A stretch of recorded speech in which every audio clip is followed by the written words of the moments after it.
staying with us. We continue taking a look at the contentious issues in the country through the past week, one of them being the state of the healthcare system in the country. Bearing in mind, in December, the KMPDU is set to commence on its strike if some of its what it needs is actually not met by the government. Mark Bichachi, I'd like to hear your thoughts before we proceed to the challenges facing the capital city, Nairobi. What do you have to say?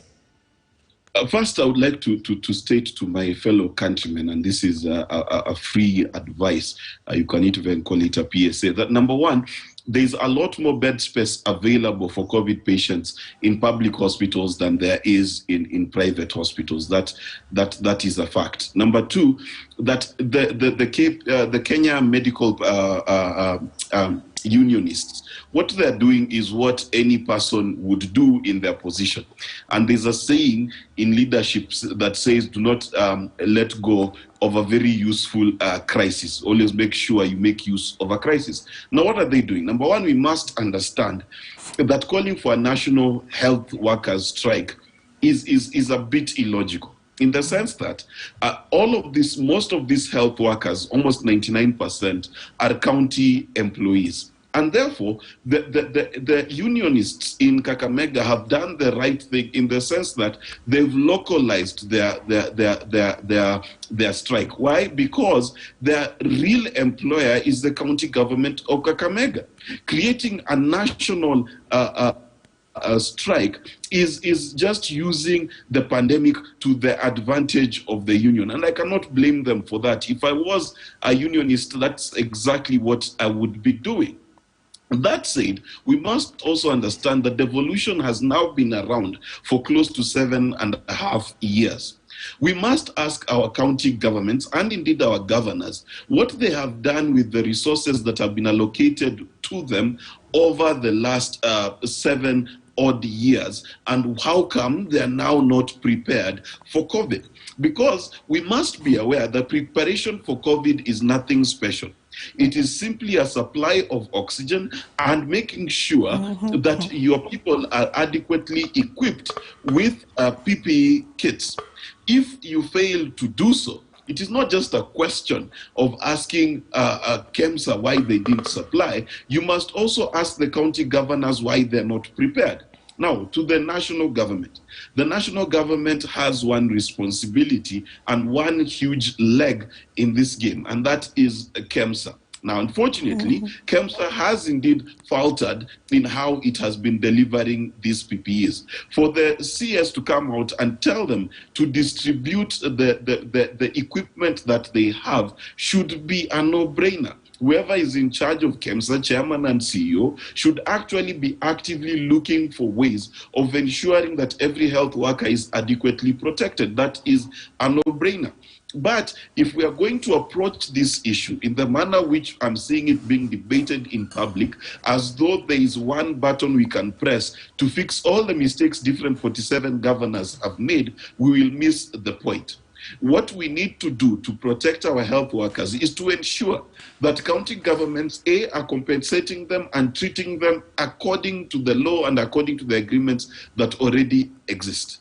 Number two, we need to ensure that county governments are held to account to the 5 billion shillings they have already received, and I underscore, already received towards the response towards COVID-19. We need them to give us account just the same way as as KEMSA is expected to give account. Otherwise, if we do not do that, this problem will persist, strike or not. Well, it's definitely a problem. I mean, in terms of finances, Rosaline Obala, as we conclude on this, I hear Mark Bichachi mentioning in terms of accountability, and you've also mentioned what is currently facing the counties. Lack of money in terms of response to the coronavirus pandemic seems to be a catch-22 scenario, yeah? Actually, Jesse, what Mark needs to understand is that already the Ministry of National Treasury had dispatched auditors to actually audit the 5 billion that went to the counties. But the big elephant in the room is that we are talking about 5 billion. How much has the national government appropriated towards COVID? So let us talk about the two levels of government and see, are they actually doing what they're supposed to do to ensure that Kenyans are actually cushioned from this disease? Okay, now that's proper. Allow us to actually shift focus to what's happening in the county of Nairobi now, where the Nairobi governor, Mike Sonko, is a man under siege. Quite literally, if you can actually mention that. And this is why there is a ouster motion currently going on in the Nairobi County. This is due to challenges that have been brought up, and this is why the MCAs are pushing for his impeachment. Let's just take a look at that report before we proceed. It appears as if the party is over for the flamboyant Nairobi governor Mike Mbuvi Sonko. Today, the governor is facing a fight for his life at the helm of the country's capital, Nairobi. After battling the new man calling shots in Nairobi, Major General Mohammed Badi, for months, Sonko is now facing another gigantic battle against Nairobi MCAs after an impeachment motion was tabled against him. 86 out of the 123 members of the county assembly have reportedly appended their signatures to his ouster. Normally, only 43 will suffice. Before I invite the members sponsoring the motion on the removal of governor from office for impeachment to give notice of a motion. Sonko is facing a myriad of allegations, including misuse of office and corruption. The governor of Nairobi City County has violated Article 201 A, D, E of the Constitution of Kenya on principles of public finance management and Section 154 of the Public Finance Management Act 2012. On top of that, the transfer of functions deed between Sonko and the national government is ostensibly coming back to haunt him. Provisions of Section 55 of the deed of transfer of functions by his refusal to hand over the necessary documentation to enable the Kenya Revenue Authority to undertake optimal revenue collection under the transferred functions. The new twist now puts the city at crossroads since it has been operating without a substantive deputy governor. According to the constitution, the deputy governor is supposed to take over if the ouster motion sails through, but the city at the moment does not have a deputy. Has been deploying. Sonko has in the recent past been very active on Facebook and Twitter, calling out the national government for his tribulations. Pundits now believe that this could be the cause of his current troubles. Months ago, the feud between Sonko and NMS boss Mohammed Badi nearly got out of hand, forcing President Uhuru Kenyatta to intervene. Sonko wacha siasa. Jemedari hana haja na kiti ya governor. Sonko will now have a right to reply to the allegations next week. If the assembly passes the impeachment motion, Sonko's fate will then lie squarely on the Senate's final word. So, will Sonko survive this time around? Emmanuel To, KTN News, Nairobi. So which way Nairobi? It's just a game of wait and see even as the impeachment proceedings continue. But we'll also take a look at the bigger picture, what that means for Nairobi. Mark Bichachi, I'm sure just like each and every one of us, Nairobi is close to your heart. I'd like to begin with you. What do you make of this? Sonko's impeachment, what it portends for Nairobi County. Tell us.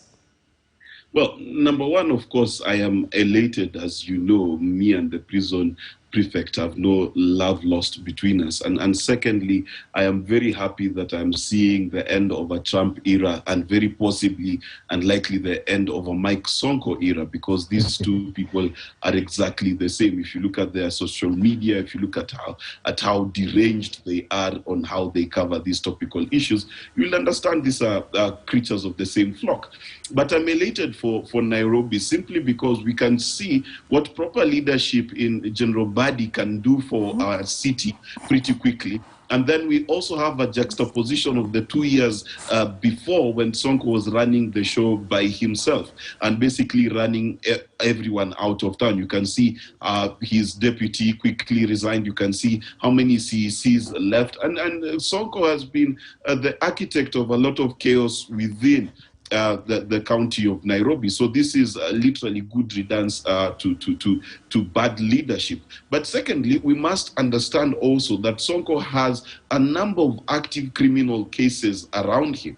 And the only thing that has helped him to survive and that he has held as a threat over the Kenyan people and the people of Nairobi specifically for a while is because he has no deputy. And of course, he knew that no one wants to go back to an election to select another governor. Well, newsflash to him, we've actually had enough of him, and we're very happy. I personally will wake up very early to go to the nearest polling station and ensure that he meets an end to his governorship, and I hope that the cases that he has in court will lead him to returning to his rightful position somewhere in Shimolatewa, where he can resume his prefectly duties.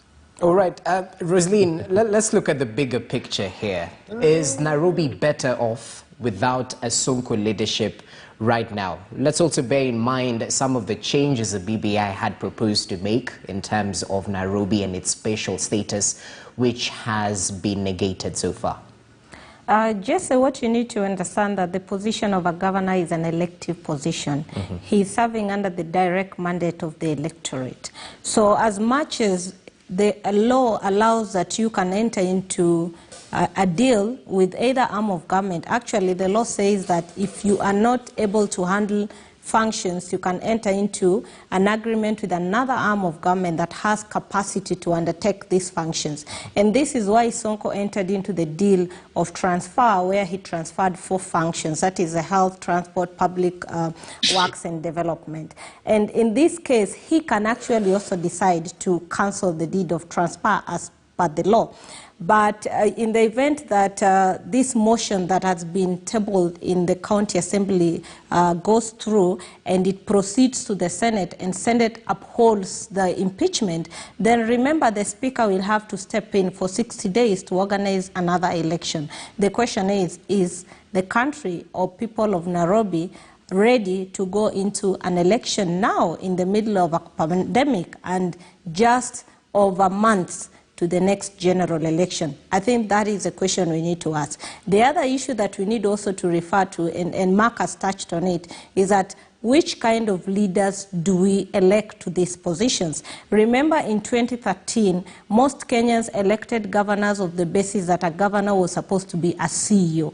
But later on, Kenyans realized that you need more of a politician as opposed to a chief executive officer, because most of the people who came into that platform of what they had done in the public sector or the private sector did not actually live to the expectation of the electorate. So all this still boils down to the mandate that the Constitution will give.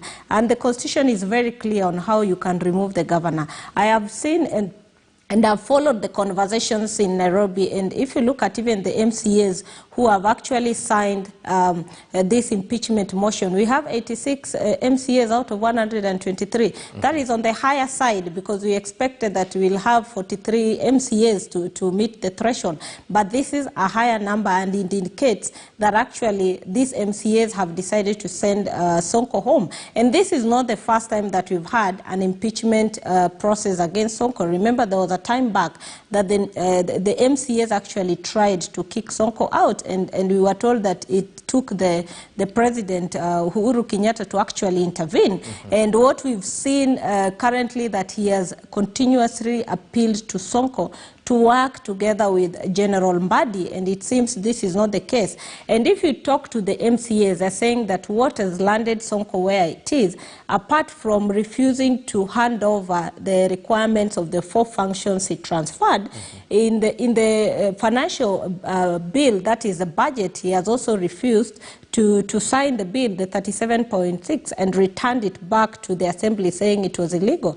The MCAs are also accusing him of corruption and abuse of office, and remember, he's also currently facing corruption charges in the anti-corruption court. So maybe all this boils down to where Sonko is now. It's only that where next will we go? If the Assembly passes this motion next week, then we'll look at the Senate. All right. Now, Husband Owila, even as that happens, I mean, 3 Jubilee MCAs were actually summoned to the party headquarters as the party whipped them.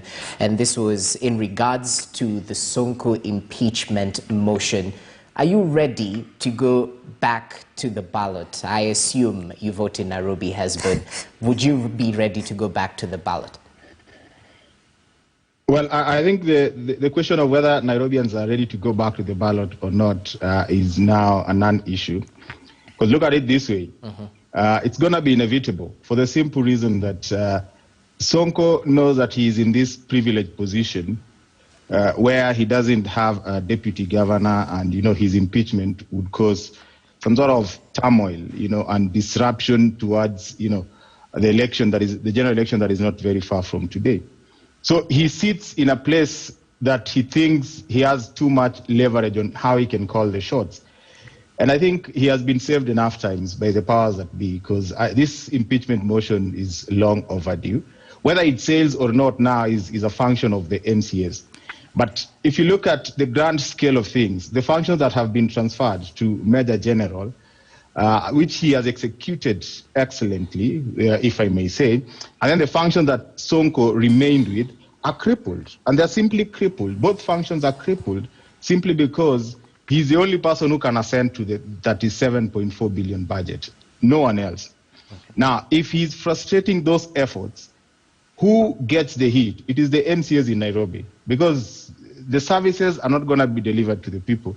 The people elected Sonko, the people elected the MCAs as their representatives. So when these MCAs get the heat, what is the best thing that they can do? And MCAs are charged within the law to exercise their rights to impeach a governor if the governor is not serving the interest of the people who gave them the power. They oversight the governor. So if you look at all these grounds and the fact that, you know, there's some sort of an advantage that is taken by Sonko because of the difficult situation that he put all of us in, these MCAs can only be pushed so much. And I think they've reached a point where enough is enough. So what happens is the law will take its course. And if you look at the number of MCAs who have signed, you know, this motion that was tabled by the majority leader, Michael Ogada, I mean, 86 MCAs is a statement of intent. And if I was Sonko, I would be seriously worried. Then other than the number 86, now look at the grounds that they are listing, you know, for removing the governor. Gross violation of the law, committing a crime under the national and international laws, and lacking the capability to run the county.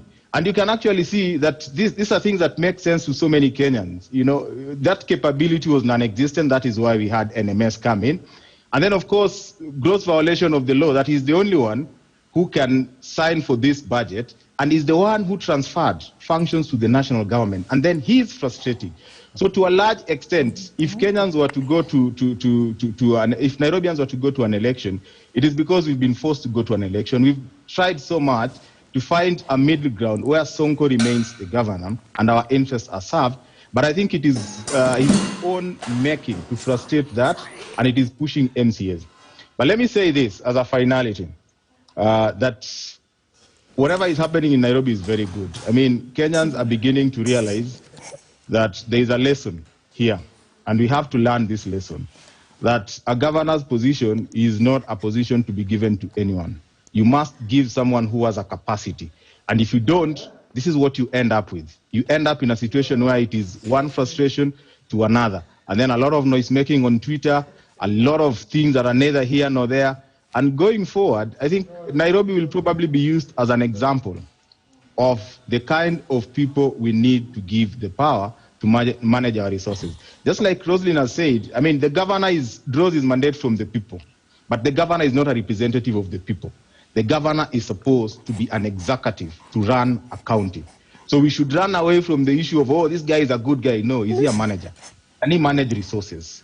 That if you are giving that mandate, we are giving mandate that will be delivered by someone who has the capacity to deliver. Okay, Dismas Mukua, even as you add your voice on what has been mentioned so far, I mean, there's a time Nairobi County was mentioned as a city under the sun. I'm sure you might be privy to that information. But right now, let's also talk about the issue and the politicization of NMS. We seem to have matatus that will be heading out of the CBD, if I'm not wrong, this week, and they seem to be against it. Talk to us about the status of Nairobi. Now, when you're discussing Nairobi, many things come to mind. Number one is the voters' remorse, because the Nairobi voter decided to have Mike Sonko as the governor. And then the following day, they immediately regretted the decision because he has demonstrated incapacity to deliver on anything. And the person who takes the responsibility or where the buck stops is not even with Mike Sonko. It's with the Jubilee leadership, President Kenyatta and his deputy. Because you recall in 2017, they told the voters in Nairobi that take our word to the bank, vote for Sonko, and we'll assist him in managing the city. In fact, you are going to allow him to concentrate doing politics, and then you are going to have a Paul Kapigade who will be running the city. So they gave Nairobi a promissory note. We've gone to the bank, and we have been told that there are no funds, there are no cash. That's a horrible check. So the person who takes responsibility is the president and his deputy, the party leaders of Jubilee. And that's a lesson for Kenyans, that as we make progress in our democratic process, we should elect people who respect Chapter 6 of our Constitution and Article 10.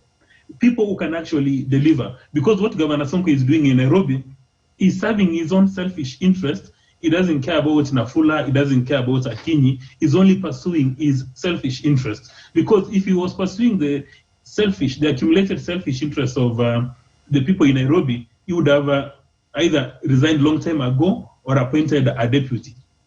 But because he's a clever man, streetwise, he's holding the nation hostage. He's holding Nairobi hostage. He knows that immediately appoint a deputy governor, he'll find his way back to what Mark Bichacha has been describing that I have no capacity to describe. He knows he will go home and that somebody is going to take responsibility. And he knows that nobody is interested in having an election in Nairobi, because having an election in Nairobi would be like a mini general election, and it may disrupt the city for a while. Aware of that cocktail of information, he's just decided to hold everybody hostage. He's blackmailing everybody. But we have to congratulate the MCAs. Despite threats of intimidation and everything else, they've decided to perform their civic duty. And for Major General Badi, he's only delivering on the mandate according to the deeds signed. So he's delivering on his responsibility. And the Commander-in-Chief has indicated times above number that Badi is not interested in politics. He's just come to streamline what has failed to work in Nairobi, and at the end of his term, he'll go back to the forces.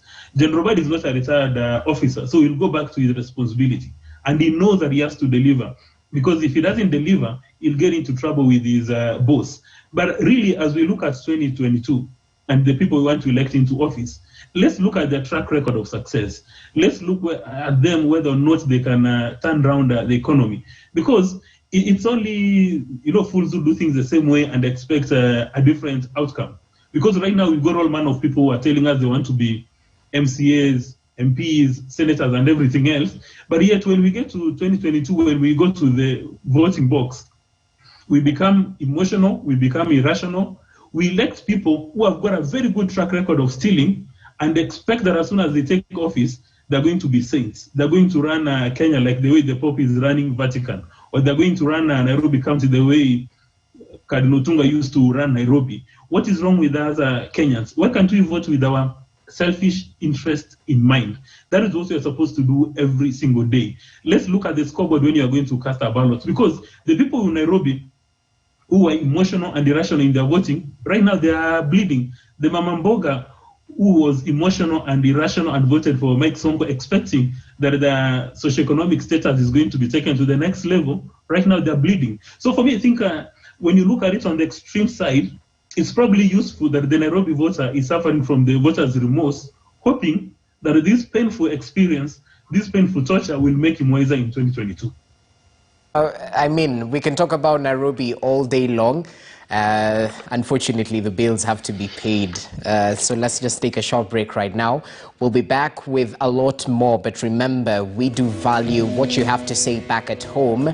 We'll be back with your call. The numbers have been displayed on your screen. Looking forward to your thoughts on the various topical issues we've been able to transverse during this particular show. You're watching Inside Politics. Coming up, your call. Do stay with us.